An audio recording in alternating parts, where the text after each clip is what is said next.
Good morning जी सब नूं। बच्चों अगे कंटिन्यू करिए आपां मैथ।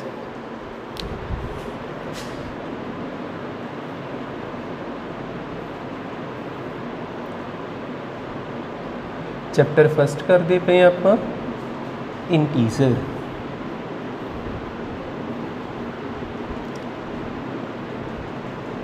एक्सरसाइज 1.3 ਜਾਂ 4 होनी है, देख लेंगे किहड़ी एक्सरसाइज है।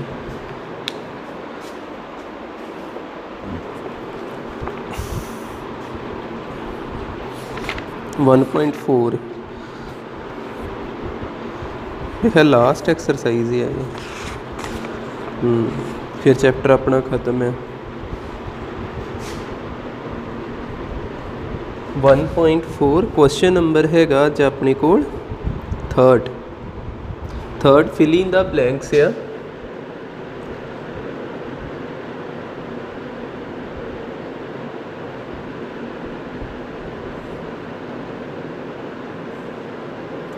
Fill in the blanks first part 369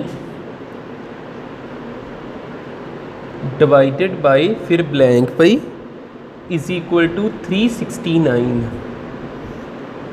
second part B part हैगा -75 डिवाइडेड बाय ब्लैंक है फिर is equal to -1। C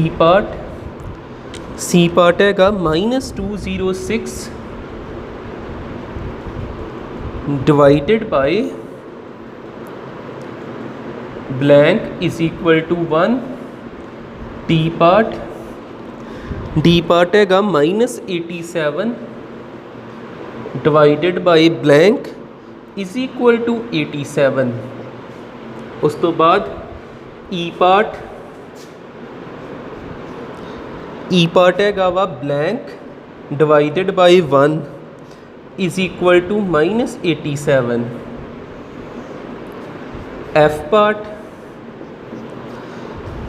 part हैगा blank divided by 48 is equal to -1। G part 20 divided by blank is equal to -2। ते H part हैगा वा blank divided by 4 is equal to -3। ठीक है, ये 8 पार्ट आ थर्ड क्वेश्चन दी। इन्हों करिए ध्यान ना सॉल्व जिहड़े तुहानूं समझ आ जाण। फस्ट पार्ट देखियो ए पार्ट आपां इहनूं किवें सॉल्व करना। 368 उदा लिखिया, डिवीजन का साइन उस तरह जिथे ब्लैंक होते एक्स लिख लिया। इत्थे शायद 368 ही 369 ही 369 तो इत्थे भी 369 लिख लिया। अगला स्टैप 369 बाय एक्स, क्योंकि इनू आप इदा भी तो लिख ही सकते हैं। डिवीजन के हेठां x is equal to 369। X इधर चल गया, 369 इधर आ जाना। इन्हों ने अपने आप को इंटरचेंज कर लेना। 369 के हेठां 369 तो परले बन्ने पहुँच गया एक्स। 369 ना 369 कैंसल होके 1 आ गया तो एक्स की वैल्यू आ गई अपने कोल 1। तो इस ब्लैंक दे विच आपां 1 भरांगे। हो गया क्लीयर ना किद्दां सॉल्व करना। 8 दे 8 पार्ट ध्यान नाल देखोगे आपे डाउट क्लीयर हो जाने। अगले दा सल्यूशन बी पार्ट दा किवें करांगे। -75 उस तरह डिवीजन का साइन नहीं उस तरह जिथे ब्लैंक आई एक्स भर लिया, एक्स लिख लिया। -75 के हेठां एक्स लिख सकते क्योंकि डिवीजन का मतलब यो ही है ना, इन्हें डिनोमीनेटर च आ जाना। इन्हों ने आपस के इंटरचेंज कर लेना एक दूजे को। -75 एक्स 1 की जगह पर चल गया, ठीक है, तो 1 इधर आ जाता। माइनस ना माइनस कैंसल, 1/75 वो ही आ जाना। एक्स आ गया 75 तो इत्थे आपां भरांगे 75। क्लीयर है ना। ठीक है, थर्ड पार्ट देखियो सेम इदा ही करना, कोई बदलाव नहीं आप करांगे, इको मैथड रखना। ਆਪਾਂ ਕੀ ਕਰਦੇ ਆ -206 ਉਸੇ ਤਰ੍ਹਾਂ ਡਿਵੀਜ਼ਨ ਉਸੇ ਤਰ੍ਹਾਂ ਜਿੱਥੇ ਬਲੈਂਕ x ਲਿਖ ਲਈਦਾ, ਫਿਰ ਜਿਹੜਾ x ਆ ਨੂੰ ਡਿਨੋਮੀਨੇਟਰ 'ਚ ਲਿਖ ਲੈਂਦੇ ਆਪਾਂ ਕਿਹਦੇ ਇਕੁਅਲ 1 ਦੇ। ਇਸ ਤੋਂ ਬਾਅਦ ਆਪਾਂ ਇੰਟਰਚੇਂਜ ਕਰ ਦਈਦਾ ਇਹਨਾਂ ਨੂੰ, ਕਿਵੇਂ ਇੰਟਰਚੇਂਜ ਕਰੀਦਾ, x ਪਰਲੇ ਬੰਨੇ ਲੈ ਗਏ ਤੇ 1 ਇੱਧਰ ਲੈਣ ਦਾ, ਤੇ 1 ਹੇਠਾਂ ਵੀ ਅਗਲੇ ਸਟੈਪ 'ਚ ਲਿਖਣ ਦੀ ਲੋੜ ਹੀ ਨਹੀਂ। x ਆ ਗਿਆ -206। ਉਸ ਤੋਂ ਬਾਅਦ फोर्थ पार्ट का सल्यूशन की आऊगा -87 डिवीजन ब्लैंक की जगह तो x लिखता, -87 x डिनोमीनेटर च लिखता हर बार की तरह। फिर आप इन्हों इंटरचेंज करता, x की जगह तो 87 आ गया तो 87 की जगह तो x पहुँच गया, इत्थे बच गया कैंसल हो के -1, इत्थे आऊगा -1। ई पार्ट दे विच आपां की करांगे, जिथे ब्लैंक आउंदी आ उत्थे x लिखांगे। ये चवें पार्ट इक्को नेचर के लगते पे, x लिखिया वै तो सारे इक्को जी आ, बस इत्थे x उपर आ गया। हुण अगे डिनोमीनेटर च आउंदा हुंदा है तो आ हेठां 1 लिखण का फायदा ही नहीं, x की वैल्यू आ गई -87 तो इस जगह तो -87 भरता। उस तो बाद फिर इधर जिथे ब्लैंक आई उत्थे आपां की भरता x डिवाइडेड बाय 48 किहदे बराबर -1 दे, ते हेठां की आ जाऊगा 48 -1 के बराबर। 48 परले बन्ने जाके मल्टीप्लाई करा देना, जिहड़ा इधर डिवाइड होण दिया उधर जाके मल्टीप्लाई हो गया, x आ गया -48, इस जगह ते -48 भरांगे। अगला स्टैप 20 उस तरह जिथे ब्लैंक आई x भरता, 20 के हेठां x आ जाऊगा। हुण इंटरचेंज करिए जिदा उपरले क्वेश्चन चारे किए, हुण उहदे वर्गा ही आ गया। 20 के हेठां आ गया -2 तो x उधर चल गया, 2 1 जा 2 10 जा, आ -10 के नाल लग जाना, कि आ गया -10 x की वैल्यू। इन्ना हेठां तो दिख जाता ना स्क्रीन 'च, ठीक है दिखता है। एच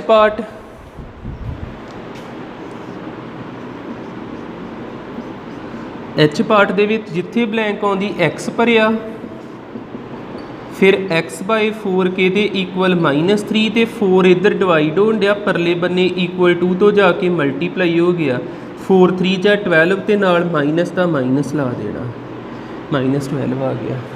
जिदा तुहानूं पहले टीचर ने कराया होगा वो मैथड भी सही होणगे, हो सकता ये तो काफ़ी सौखे लगन तुहानूं वो, तो ये मैं अपने अकॉर्डिंग कराते, जे ये वधिया लगदे तो ये नोट कर लियो, ठीक है।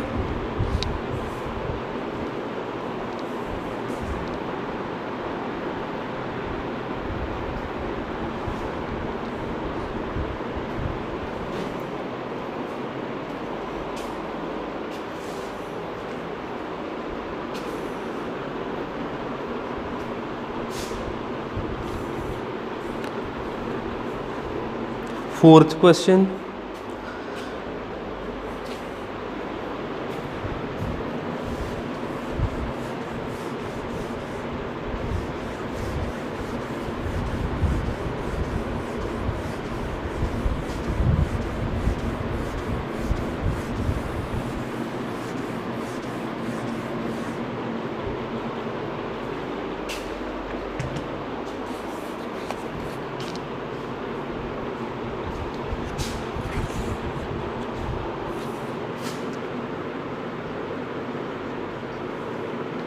फोर्थ क्वेश्चन है वा write 5 pairs of integers,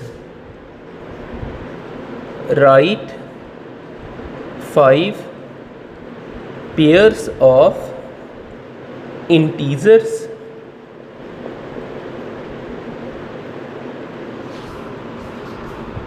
A, B such that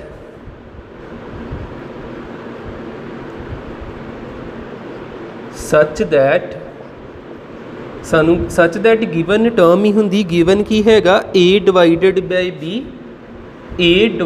bye b is equal to -3 ये गिवन है। One such pair is 6, -2 one such pair is 6, -2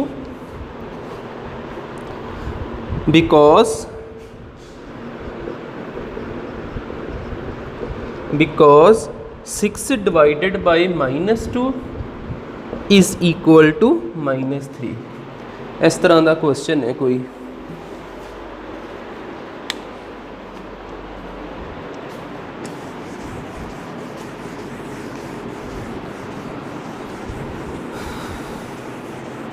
ਆਪਾਂ पेयर लिखने ਜਿਹੜੇ गिवन कंडीशन ਨੂੰ फॉलो ਕਰਨ आ कंडीशन ਨੂੰ a डिवाइडेड बाय b ਕਿਹਦੇ equal -3 ਦੇ। देखो किद्दां लिख सकते ਆਪਾਂ जिवें ਆਪਾਂ ਨੂੰ ਕਿਹਾ ਵਾ a डिवाइडेड बाय b ਕਿਹਦੇ इक्वल -3 ਦੇ 5 पेयर लिखने लिखण ਨੂੰ ਤੇ ਇੱਥੇ किन्ने आ सकते हज़ारां लिख सकते। तुसीं किद्दां लिखने हुंदे तुसीं a ਦੀ वैल्यू सिलेक्ट करी जाओ b ਦੀ वैल्यू आपे आई जानी ठीक है ना। तुसीं a जिहड़ा वा जां b ਦੀ वैल्यू सिलेक्ट करो a ਦੀ वैल्यू आई जानी। जिवें मैं इत्थे b ਦੀ जगह ते भरां 1 किन्ने पेयर लिखने आपां 5 पेयर लिखने। तुहानूं मैं थोड़ा सौखा तरीका दसदा तुसीं इहदा टेबल बना लेना इहदे च ए बी लिख लेना ते किन्ने कॉलम बना देने इस टेबल दे जिन्ने पेयर चाहिए 5 कॉलम बनाते 3 4 5 तो तुसीं जिहड़ा सैकेंड नंबर ते होऊगा ना ਉਹਦੀ वैल्यू भरी जानी तो वो आपे आई जानी ए दी वैल्यू क्योंकि मल्टीप्लाई कराना सौखा। बी की जगह तो 1 भरो 2 भरो 3 भरो 4 भरो 5 भरो भर के वेखिए a डिवाइडेड बाय b -3 के बराबर a डिवाइडेड बाय b -3 के बराबर इनू मैं 5 बार ही लिख ला।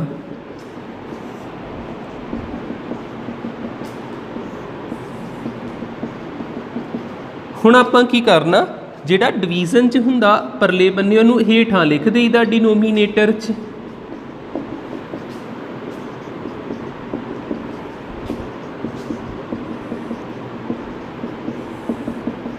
उस तो बाद बी की जगह तो 1 भरिया किन्ना आंसर आऊगा 1 उधर जाके मल्टीप्लाई हो गया -3 1 जा किन्ना आ गया -3 ए आ गया -3 इत्थे -3 भरता।